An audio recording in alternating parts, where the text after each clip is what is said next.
भाई आप मुझे बताइए, जैसे कि आप इतने बड़े पद पर हैं और इस सफ़र में आपको काफ़ी चीज़ें सीखने को करने को मिली होगी। मैं ये जानना चाहता हूँ कि एक ऐसा बड़ा अचीवमेंट या ऐसा कोई केस आपने सॉल्व किया जो आपको लगता है कि मैं ज़िंदगी भर याद रखूँगी, और एक ऐसी चुनौती जो आपको लगता है बहुत मुश्किल है या अभी तक हल नहीं हो पाई और वो बार बार आपको परेशान करती है, ऐसी कोई कठिनाई, ऐसे दो हमें किस्से बताइए। राष्ट्रीय महिला आयोग जो महिलाओं की सुरक्षा के लिए काम करता है, उनका सक्षमीकरण करने के लिए भी काम करता है। तो अनेक चुनौतीपूर्ण ऐसे मामले हमारे सामने आते हैं। उस समय पे अधिकार है, शक्ति है, तो अपने आप में ऐसी समस्याओं का हम समाधान तो करते हैं और बार बार ये आते रहते हैं। मुझे याद है कि एक्चुअली बहुत गोपनीय जी। ऐसे विषय होते हैं, तो उस विषय पे बात करना बहुत अच्छा नहीं लगता। पर मैं इतना ही कहूँगी कि एक तरीके से ज़िंदगी बचाने का काम जी। कमीशन करता है और उनको जीवन में आगे बढ़ने का भी काम कमीशन करता है। सबसे बड़ी बात तो मैं ये कहूँगी कि जब कोई फैमिली मैटर्स होते हैं तो तभी बहुत कठिन होता है कि वो दो जो पति पत्नी है उनके बीच में जाकर उनको समझाना, उनके बच्चों के भले के लिए बात कहना और दोनों की सहमति एकत्रित रहने पे करना तो चैलेंजिंग होता है, पर हम वो काम करते हैं। अभी अभी राष्ट्रीय महिला आयोग ने एक जन सुनवाई शुरू करी है जिसका नाम है राष्ट्रीय महिला आयोग आपके द्वार। राष्ट्रीय महिला आयोग खुद ही सभी प्रदेशों के जो डिविजनल प्लेस है वहाँ पे जाकर वहाँ से जो कंप्लेंट्स आई है उसकी हम सुनवाई करते हैं। तो उस सुनवाई में बहुत समाधान होता है लोगों का। मुझे अभी याद है, मैं बीच में एक जन सुनवाई के लिए मैं गई थी, तब एक महिला आई थी जिसको एकदम सी रास्ते पे ही आ गई थी, पति ने निकाल दिया था। बच्चों को स्कूल नहीं थी, बच्चों को दूध देने के लिए पैसा नहीं था, खाने पीने के लिए पैसा नहीं था। पढ़ी लिखी महिला थी, पर परिस्थिति की इतनी शिकार हो गई थी कि सही में वो देख के बहुत बुरा लग रहा था। कमीशन के पास, जैसे मैंने कहा कि शक्तियाँ होती है, अधिकार होते हैं, वहीं पे हमने उसके बच्चे को, बेटे को, उसका पति हमेशा स्कूल से भगा कर लेके जाता था। तो वो चिंतित भी थी कि बच्चे को कैसे बचाए।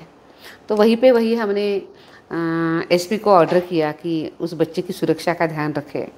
वहीं पे कलेक्टर को ऑर्डर किया कि उनके बच्चे के दूध की व्यवस्था करे और बड़े बेटे को स्कूल में एडमिशन नहीं मिल रही थी, उसका स्कूल का भी एडमिशन करे।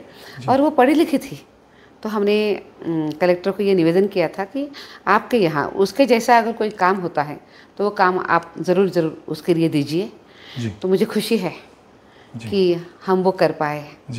आज वो महिला ठीक है, दोनों बच्चों को साथ लेकर अपने जीवन अच्छा जीने का प्रयास कर रही है। तो ऐसे अनेक घटनाएं हमारे सामने आती है, ये करना चाहिए। ऐसी कोई कठिनाई है जो आपको लगता है कि अभी तक सॉल्व नहीं कर पाए, आप बार बार रिपीट हो रही है वो चीज़?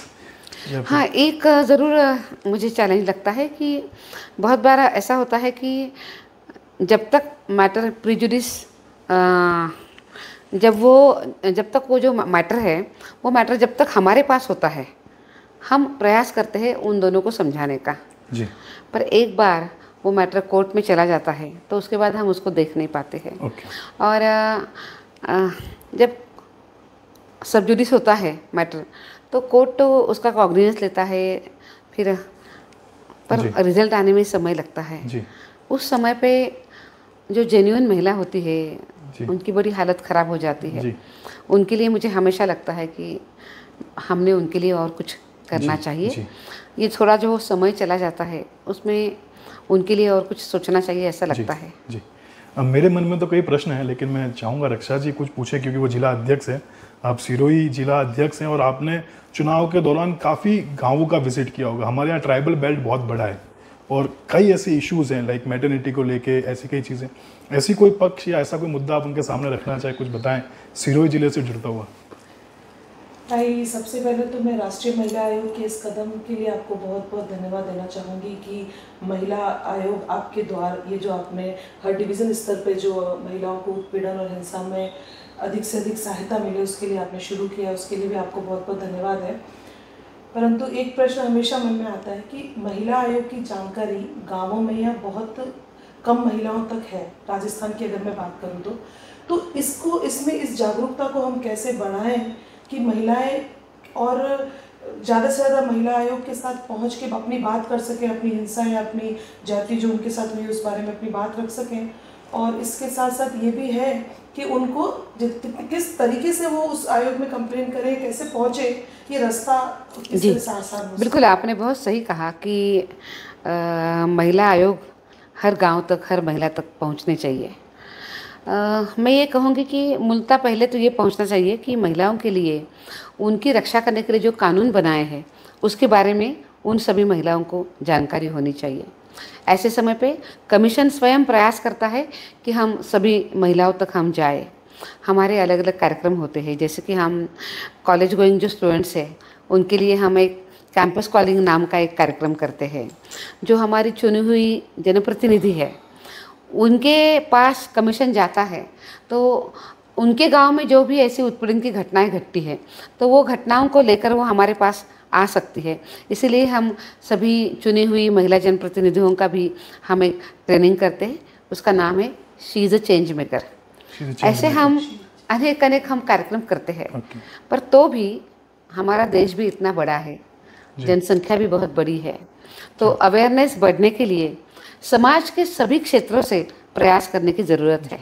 वो प्रयास स्वयं कमीशन करे कि हम लोगों तक पहुँचे, प्रशासन करे, पर उसी के साथ साथ मैं ये भी कहूँगी कि समाज में जो हमारी अनेक NGOs है, जो सामाजिक कार्यकर्ता है, इनकी भी जिम्मेदारी बनते हैं कि वो कानून के बारे में, महिलाओं के लिए जो कानून है उसके बारे में और कमीशन के बारे में लोगों तक ज़रूर जानकारी पहुँचाइए।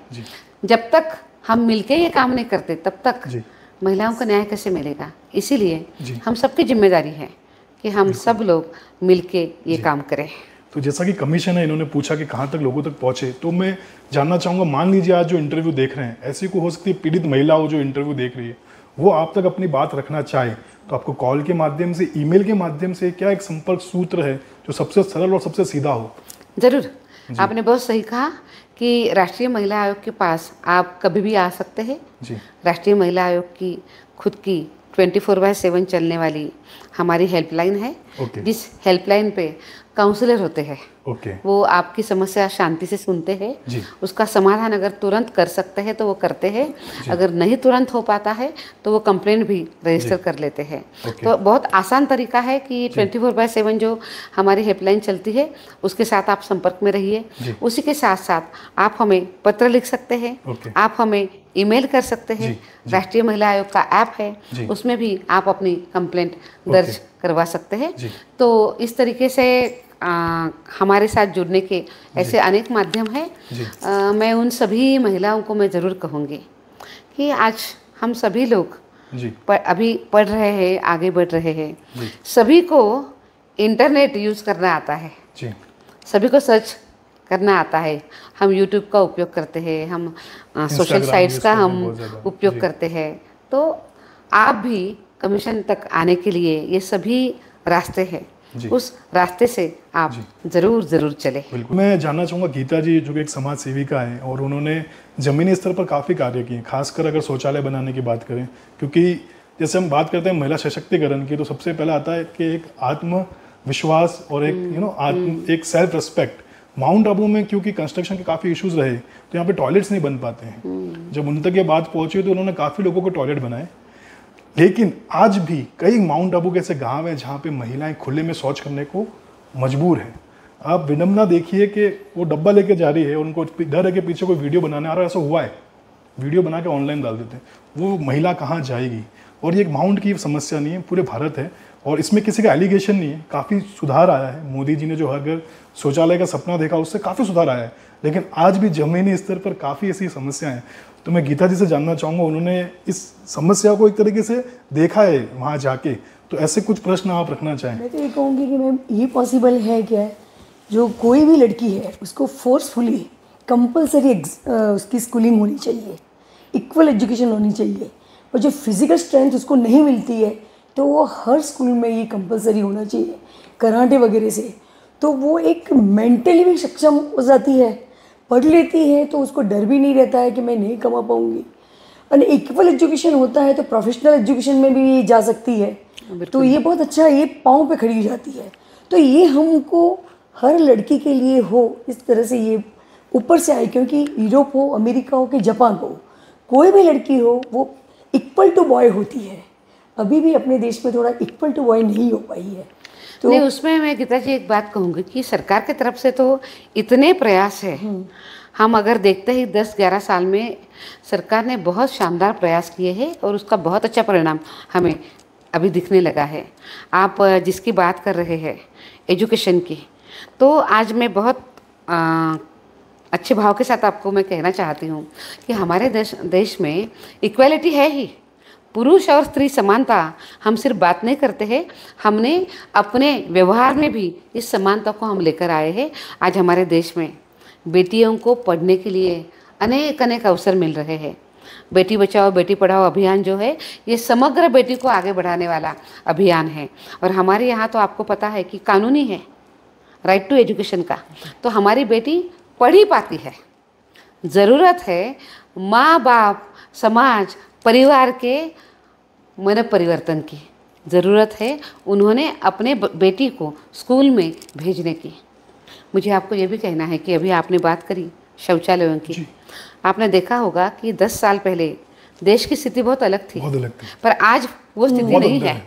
आज हमारे हर गांव में, हर गांव में, हर घर में शौचालय है, हर स्कूल में शौचालय है। माउंट की बात जो आप करते हैं वो एक अलग बात है कि जगह की बहुत कमी है। और हम ये भी देखते हैं कि कितनी बार सार्वजनिक स्थल पे शौचालय बनाने के लिए जगह नहीं मिल पाती है नगर पालिका को, बट सरकार की तरफ से उसके लिए बहुत अच्छी तरीके से फंडिंग आती है और वो फंडिंग लेते हुए शौचालय बन ही जाते हैं, उसमें कोई कमी नहीं है। ज़रूरत है वो जगह मिलने की, ज़रूरत है वो शौचालय बनने के बाद उसको साफ रखने की, ताकि लोग उसका विरोध न करें। मुझे ये भी कहना है कि हम कितनी चीज़ें सरकार के ऊपर छोड़ेंगे। जिन लोगों के लिए सब कुछ चीज़ें बनी है उनका भी तो काम बनता है कि जहाँ पे आपके लिए व्यवस्था बनी है उस व्यवस्था को आप स्वच्छ रखें, अच्छा रखें। तो आज जो देश में परिवर्तन आया है, ये परिवर्तन बहुत बड़ा है। ये सिर्फ शौचालय में नहीं है, ये हमारे स्वास्थ्य सेवाओं में है, हमारी महिलाओं को अपने पैरों पे खड़ा होने के लिए भी है। मैं तो आपको ये कहूँगी कि गीता जी, आज हम देखते हैं आंगन से लेके अंतराल तक देश की बेटियाँ बहुत शानदार तरीके से काम कर रही है। हमें अवसर बहुत मिल रहे हैं। ज़रूरी है समाज के वो सभी लोगों ने भी, जो समाज का चेहरा है, उन्होंने इस विषय पर बात करने की, जैसे आप बात करते हैं।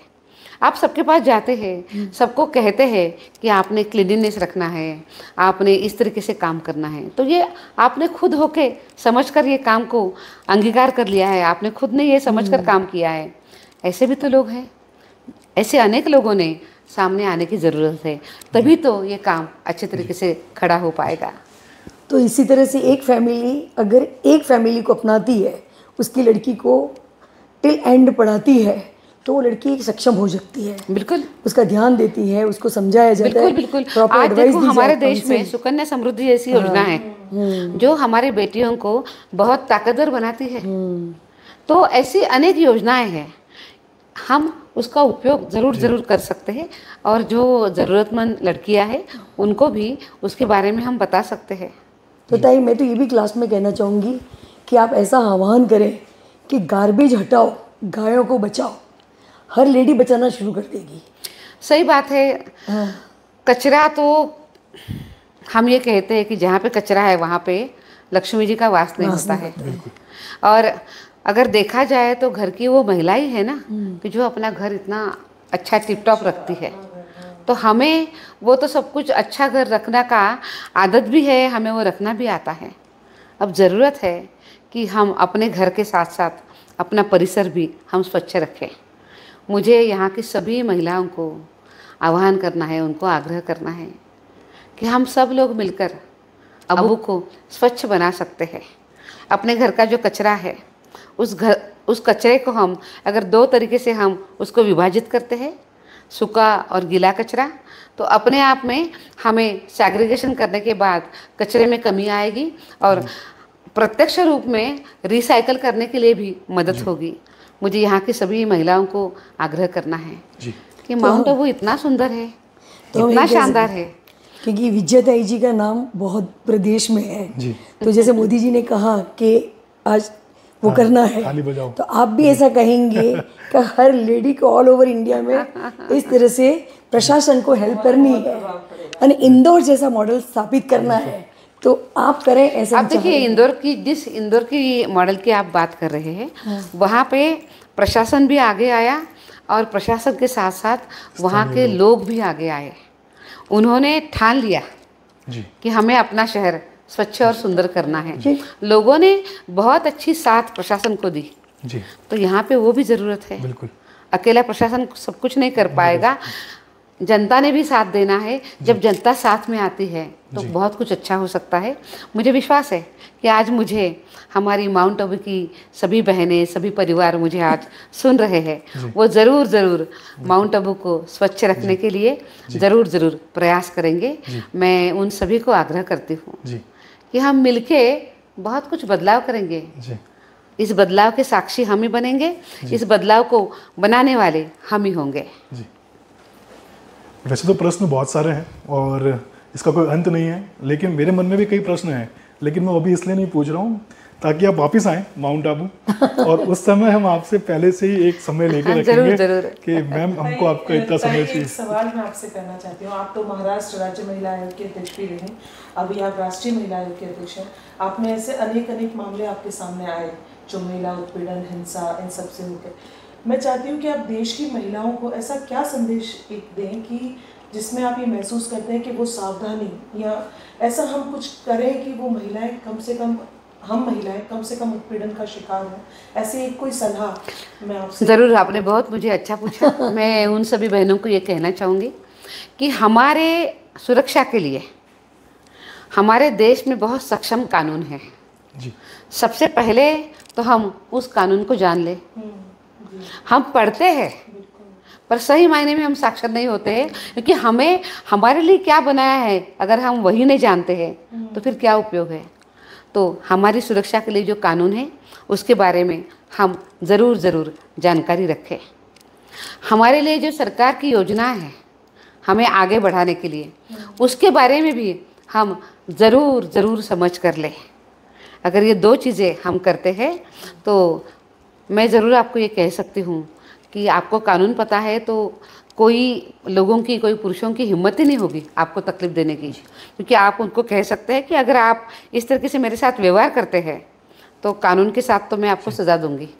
तो आपकी आधी तकलीफ़ तो वहीं पे कम हो जाती है और स्वयं कानून सज़ा देने में बहुत सक्षम होता है। पर हमें ज़रूरत है कि इसको सभी को जानकर लेने की। पर कितनी बार हम ये भी देखते हैं कि हम उन कानूनों को समझ नहीं पाते हैं, उन सभी जो योजनाएं हमारे लिए सक्षम बनाने के लिए बनाई है उसको हम समझ नहीं पाते हैं। मैं सभी बहनों को आग्रह करूंगी कि इसके बारे में आप ज़रूर जानकारी रखें। इस जानकारी को लेकर अगर आप आगे बढ़ते हैं तो आपको बहुत अच्छी मदद मिलेगी। और दूसरी एक बात है कि हम इस देश की बेटियाँ हैं, बहुत सक्षम हैं। अपना खुद का कॉन्फिडेंस को अच्छे तरीके से आगे बढ़ाइए। हम बहुत कुछ कर सकते हैं और हमारे दिमाग में ये भी होना चाहिए कि अब हमारे देश में महिलाओं के नेतृत्व में देश का विकास हो रहा है। इसके लिए हम सभी ने आगे आना है, मिलकर काम करना है। और भारत का जो भविष्य है वो आज ज़रूर मैं ये कहूँगी कि महिलाओं के हाथ में है। हम सब लोग मिलकर अपना योगदान दे दें और अपने देश को बहुत अच्छे तरीके से प्रगति की राह पर चलाने के लिए हम अपना योगदान दे दें। मैं रक्षा जी के इस प्रश्न में जानना चाहूँगा, जैसे कि कोई धारा होती है, एक एक्ट होता है, कानून होता है। मान लीजिए गांव में किसी महिला के संग उत्पीड़न हो रहा है तो वो ये बोलते हैं कि तू धारा 303 का उल्लंघन कर रहा है, मैं तुमको जेल भेज सकती हूँ। ऐसा एक शब्द उनको मिल जाए, ऐसा एक वाक्य उनको मिल जाए। ऐसे बहुत है। देखिए, मैं आपको एक बात कहती हूँ कि महिलाओं की रक्षा के लिए अनेक कानून हैं। जैसे कि सेक्सुअल हैरेसमेंट वर्क प्लेस का कानून है। अगर आपको उस कानून की बड़ी जो चीज़ें हैं, 2-4 चीज़ें भी आपको पता है तो अपने आप में सामने वाले को ये लगता है कि अरे इनको सब कुछ पता है तो मैंने इनके साथ छेड़छाड़ नहीं करनी है, उनको मैंने उन्हीं में से एक मैं जानना चाहूँगा कि आपके मुख से जब ये बात लोगों तक पहुँचेगी। एक ये है, या उसी के साथ साथ हम ये भी देखते हैं कि जो हमारा और एक कानून है जी महिलाओं के बचाव करने के लिए, वो है डोमेस्टिक वायलेंस का कानून। वो भी हमें पता होने की ज़रूरत है। मैं सभी बहनों को ये भी कहूँगी कि इसके पहले हमारे पास जो कानून थे, जो जिसके साथ साथ हम चलते थे, IPC, CRPC, अब वो बदल गए हैं और भारतीय न्याय संहिता आई है। इस भारतीय न्याय संहिता जो है वो हम सभी को आगे बढ़ाने के लिए बहुत महत्वपूर्ण योगदान देती है। तो हम इन सभी विषयों को जानकर आगे चले। जी, बहुत बहुत धन्यवाद आपका। तो अगली बार हम बहुत जल्द मिलेंगे। हम ताई से आग्रह करते हैं कि आप प्लीज़ पुनः माउंट आबू जल्द से जल्द पधारें। एक अच्छा सा इंटरव्यू करेंगे, आपको थोड़ा और माउंट आबू घुमाएंगे, क्योंकि माउंट आबू जंगलों में भी बसता है। अभी आपने जैसे कि मंदिर वगैरह देखे, यहाँ पे ट्रैकिंग भी बहुत ब्यूटीफुल होती है, तो एक आपको एक्सपीरियंस वो भी कराना चाहेंगे। कि जो यशस्वी अपने मोदी जी है, मन की बात कहते हैं, तो जो कईयों कानून से परिचित नहीं होते हैं, वाकिफ़ नहीं है, कई बॉयज़ भी नहीं है, कई गर्ल्स भी नहीं है, तो क्या ये मंथली शुरू करा जा सकता है? क्या आपकी तरफ से रोज़ संदेश आया करे क्या क्या कानून है, किस तरह से? हाँ, हम हर महीने में एक लेक्चर सीरीज कर रहे हैं। उसमें अलग अलग हम कानूनों की जानकारी देते हैं, तो उसके साथ ज़रूर महिलाएं जुड़ सकती है। वो कैसे हम देख सकते हैं वो? हाँ, अभी वो शुरू हो रहा है, उसके लिंक आपको हम भेजते हैं। तो अगर आपको लगता है कि और महिलाओं ने उसको सुनना है तो वो उसको आप आगे भेज सकते हैं। क्योंकि हर व्यक्ति को पता है मन की बात आएंगी, मोदी जी के लिए पूरी बीजेपी टीम इकट्ठी हो जाती है, तो महिलाओं की सुरक्षा के लिए भी ये महिला टीम खड़ी होनी चाहिए। कमीशन की जो लेक्चर सीरीज होती है हर महीने की, उसको हम आपको वो लिंक जरूर भेजेंगे। धन्यवाद, बहुत धन्यवाद। Thank you so much viewers, stay connected and keep watching Abu times. Thank you.